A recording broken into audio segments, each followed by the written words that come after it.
England की संसद में शिप्रा पाठक द्वारा गोमती की दिव्यता की परिचर्चा से गोमती को जानने के उत्सुक हुए अंग्रेज। आपको बता दें कि इंग्लैंड में आदि गंगा गोमती की दिव्यता की परिचर्चा कर लखनऊ लौटी वाटर वुमन शिप्रा पाठक को गोमती भक्तों ने 1090 चौराहे पर उनका स्वागत किया। इसी के उपरांत शिप्रा पाठक ने सभी गोमती भक्तों के साथ पूजन किया। आपको बताते चले, गोमती नदी पीलीभीत जिले से निकलकर कई जनपद से होकर गाजीपुर के कैथी में गंगा में समा जाती है। शिप्रा पाठक गोमती नदी की 1008 किलोमीटर की पदयात्रा करने का गौरव प्राप्त कर चुकी हैं। किसी भारतीय मातृशक्ति के द्वारा गोमती नदी की पहली पदयात्रा है। वहीं शिप्रा पाठक ने अपनी गोमती नदी की पदयात्रा से संबंधित अनुभवों को गोमती प्राकुलन समिति उत्तर प्रदेश में आमंत्रित किए जाने पर साझा किया।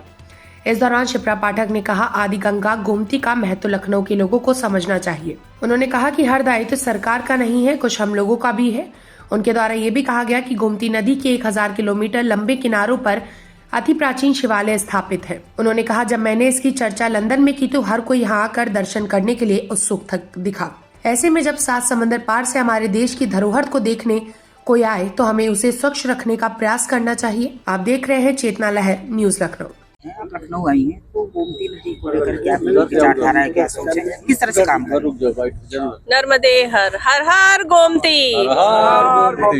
सबसे पहले तो मैं आदि गंगा गोमती के चरणों में प्रणाम करती हूँ। जैसा कि आप सब लोग जानते हैं कि शायद भारत की वो इकलौती परिक्रमा है जो माँ गोमती के उद्गम से उनके संगम तक मैंने की थी, और तभी ये प्रण भी किया था कि गोमती के दोनों किनारों को हमें हरा भरा बनाना है, और गोमती जो राजधानी लखनऊ की जीवित इकाई है उसको सच में जागृत करके इस राजधानी को पूर्वकालीन अवस्था में लेकर आना है। और इसी में पिछले दिनों मैं लंदन गई थी, तो इंग्लैंड की पार्लियामेंट में मैंने वहाँ भी आदि गंगा गोमती का विषय उठाया था कि कैसे हमारी नदियों को माँ और देवी केवल भारत में माना जाता है। तो मेरी माँ गोमती से वो आस्था है, और मुझे लगता है कि जो गंगा से भी पहले आई हुई है पृथ्वी पर, उस गोमती के प्रति हम सबका भाव जागृत अवस्था में आना चाहिए। इसको लेकर आपने जो हिंदी संकट का जो है उसको भी विमोचन कराएंगी, किसके द्वारा होगा?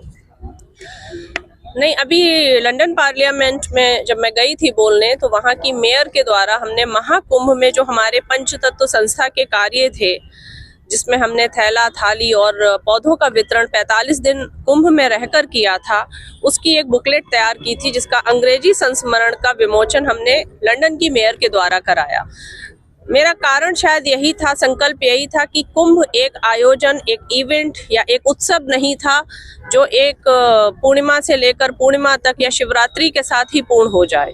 जहां 67 करोड़ लोग देश विदेश से एक नदी के किनारे का आंचल पकड़ने को भाग खड़े हों, एक दृश्य देखने के लिए लालायित हो उठें, एक डुबकी के लिए वो कहीं ना कहीं छटपटा रहे हों, उस आयोजन को सिर्फ शिवरात्रि में पूर्ण ना होकर अगले कुंभ तक हमें जागृत रखना है। और विदेशों की धरती पर मैं जहाँ जहाँ जाऊंगी वहाँ उस महाकुंभ की जो गाथा है उसे पहुँचाने का पूरा प्रयास करूंगी।